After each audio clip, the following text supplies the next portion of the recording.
He thought he could get away with it. Until he messed with the wrong girl. Ellie Turner never wanted to stand out.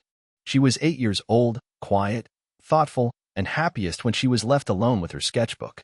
Ellie could spend hours drawing pictures of animals, wolves, tigers, and the occasional dinosaur, and she often did.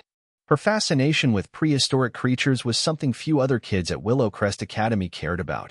But to Ellie, it was an entire world she could escape to whenever the real one got too loud. But at Willowcrest, a private school nestled in the quiet, wealthy suburb of Ravenwood, California, Ellie wasn't just another quiet kid who liked to draw.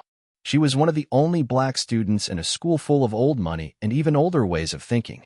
Most of her classmates acted like she wasn't there at all. They would pass her in the halls as if she were invisible.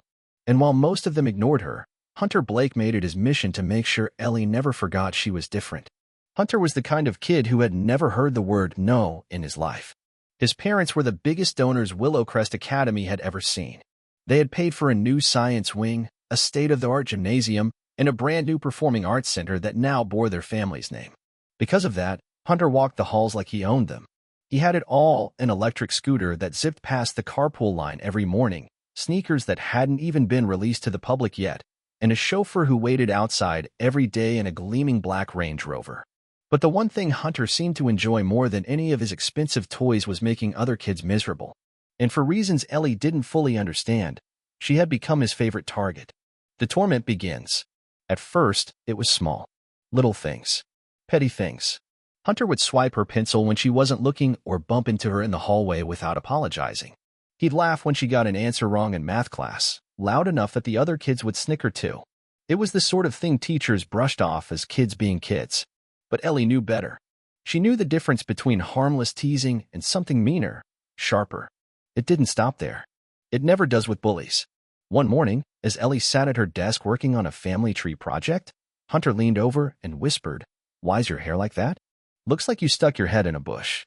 Another time, when their class was tracing their family histories on a colorful chart, Hunter nudged her and said with a smirk, "You sure those are your real parents? Maybe they picked up the wrong kid." Ellie's stomach twisted in knots every time he spoke to her. She told herself it didn't matter, that if she just kept her head down, he'd get bored. If she ignored him, he'd move on. But ignoring bullies never works. They don't stop when you stay quiet. They just push harder. And one afternoon during recess, Hunter pushed too far. Recess becomes a war zone. Recess was supposed to be a break. Time to escape the quiet, stifling classrooms and endless lessons about fractions and history dates. For Ellie, it was just another part of the day she had to survive. That afternoon, she sat alone on one of the swings, dragging her sneaker toes through the dusty sand beneath her. She watched the other kids playing tag near the jungle gym, their laughter ringing through the air like music she couldn't join in on. She wanted to play. She always did. But she knew what would happen if she tried. Hunter would notice. And when Hunter noticed, things got worse. Unfortunately, she didn't have to get close for him to notice her this time. Hunter found her. He strolled across the playground with his usual smug grin, hands deep in the pockets of his designer hoodie. His two shadows, Mason and Caleb, trailed behind him like they always did, their expressions already lit up with anticipation. Ellie's fingers tightened around the swing's chains. "Still playing by yourself?" Hunter's voice dripped with fake pity. "That's kind of sad, don't you think?" Ellie didn't answer. She never did. She just clenched her jaw and kept staring at the sand, wishing she could sink into it. "Maybe nobody wants to play with you," Hunter continued, his tone growing crueler. "Or maybe they just don't like you." Before he could finish, a voice cut through the air like a blade. "Leave her alone, Hunter." Ellie looked up. Standing a few feet away, arms crossed and glaring, was Avachin. Ava wasn't exactly Ellie's friend. They didn't hang out after school or sit together at lunch. But Ava wasn't a bystander either. She had a reputation for calling people out, and right now, she was staring Hunter Blake down like she wasn't scared of him at all. Hunter laughed. "Relax, Ava. I'm just having a conversation." Then he turned back to Ellie, lowering his voice. "Or do you need someone to fight your battles for you?" Ellie wanted to speak up. She wanted to tell him to stop, to leave her alone. But the words got stuck somewhere deep inside her, behind her ribs where they always seemed to hide. Hunter must have seen that as a win because his grin widened. "That's what I thought," he sneered. And then he shoved the swing. Ellie tumbled backward, hitting the ground hard. The gravel tore at her hands, leaving raw scrapes on her palms. The sting made her eyes water, but she didn't cry. She wouldn't give him the satisfaction. A few kids gasped. Some just stared. Others laughed quietly, watching like it was a show they'd seen before. No teachers in sight. No one coming to help. Hunter crouched down beside her, his voice a low, poisonous whisper. You don't belong here. And just like that, he stood and walked away, Mason and Caleb following like loyal dogs. Ellie stayed on the ground for a moment, staring at the tiny rocks embedded in her hands. Ava knelt beside her, whispering, Are you okay? Ellie barely heard her. She wasn't okay. And for the first time, she realized something important. Hunter wasn't going to stop. Not unless someone made him. And Hunter Blake was about to learn the hard way. He had picked the wrong girl and the wrong family to mess with. A new kind of fight. The next day, Ellie felt like she was carrying something heavy on her back. Every step down the school hallway made her shoulders tense up. She didn't tell anyone about what had happened the day before, not her teacher, not the principal, not even her parents. She just wanted to make it through the day. But bullies don't let you. By lunch, Hunter was already circling again. Ellie sat alone at the far end of the cafeteria, picking at the peanut butter and jelly sandwich her mom had lovingly packed that morning. The air smelled like stale tater tots and bleach. She listened to the buzz of conversations around her, kids laughing over TikToks, trading juice boxes and chips. Then she heard it. Hey, Ellie. She didn't look up. Maybe if she didn't move, he'd leave. But then Hunter's hand slapped her sandwich off the tray.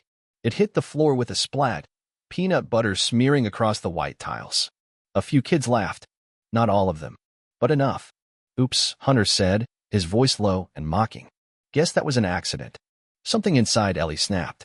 She stood up slowly, her hands curling into tight fists at her sides. For the first time, her voice didn't shake. You're pathetic. Hunter blinked, thrown off for just a second. Then his expression darkened. What did you just say to me? Ellie took a step closer. I said, you're pathetic. The cafeteria went quiet. Even the kids who normally avoided eye contact were watching now.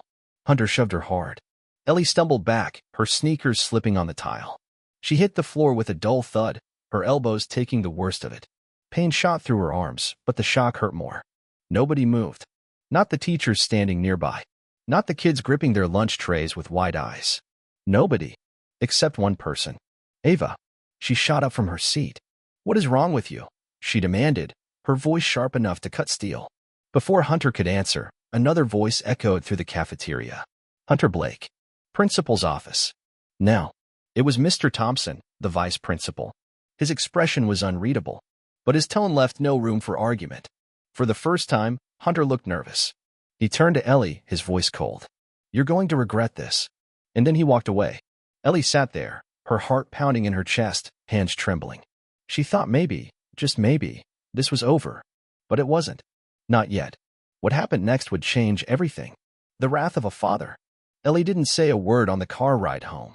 She sat in the back seat, staring out the window, watching as the desert sun set behind the hills. Normally, she'd be humming along to the radio or telling her mom about dinosaurs. But today, her hands stayed in her lap, her elbows aching where they'd hit the floor. Her mother, Rachel Turner, glanced at her in the rearview mirror. Sweetheart? What's wrong? Ellie hesitated. She wanted to lie. Say it was nothing. But instead, she just held up her scraped elbows. The car jerked to a stop in their driveway. Rachel turned so fast the seatbelt locked. She looked at Ellie's arms, her warm brown eyes turning cold. Who did this? She demanded. Before Ellie could answer, the front door opened. Her father, David Turner, stepped outside. He was 6 feet 3 inches, broad-shouldered, with salt and pepper hair and an air of quiet authority. CEOs, politicians, boardroom executives, they all listened when David spoke. But right now, he wasn't David Turner, CEO. He was Ellie's dad. He knelt down, looking her in the eye. Tell me. And this time, Ellie did. She told them everything. From the stolen pencils to the shove in the cafeteria. Rachel looked ready to drive straight back to Willowcrest and burn it down. But David was quiet. Too quiet. Finally, he stood. His voice was low. I'll handle it. And when David Turner said he'd handle something, he always did. The wake-up call. The next morning, Willowcrest Academy got a wake-up call. David Turner didn't just show up. He arrived. Black Escalade. Navy blue tailored suit. 2 attorneys with briefcases at his side. His wife Rachel walking beside him, her face set like stone. The receptionist looked like she might faint. Mr. Turner, do you have an appointment? David didn't stop walking. I'm here to see Principal Marsh. Now, by the time they made it to the principal's office, things moved quickly. Hunter's parents, Charles and Vivian Blake, strolled in 10 minutes later, wearing designer suits and smug smiles. They thought this would blow over. But David Turner wasn't letting this go. Not today. He laid out the facts. The bullying, the harassment, the assault. And then he laid out the consequences. Hunter Blake was suspended. And if he touched Ellie again, they would sue. And they would win. Charles and Vivian Blake didn't look so smug anymore. And for the first time in his life, Hunter Blake realized he wasn't untouchable. The aftermath. Ellie sat on the couch that night, a bowl of popcorn in her lap. Her elbows still stung. But for the first time in months, she felt safe. Her dad had kept his promise. Hunter had learned his lesson. And Ellie had found her voice. David sat beside her, smiling quietly. You were brave.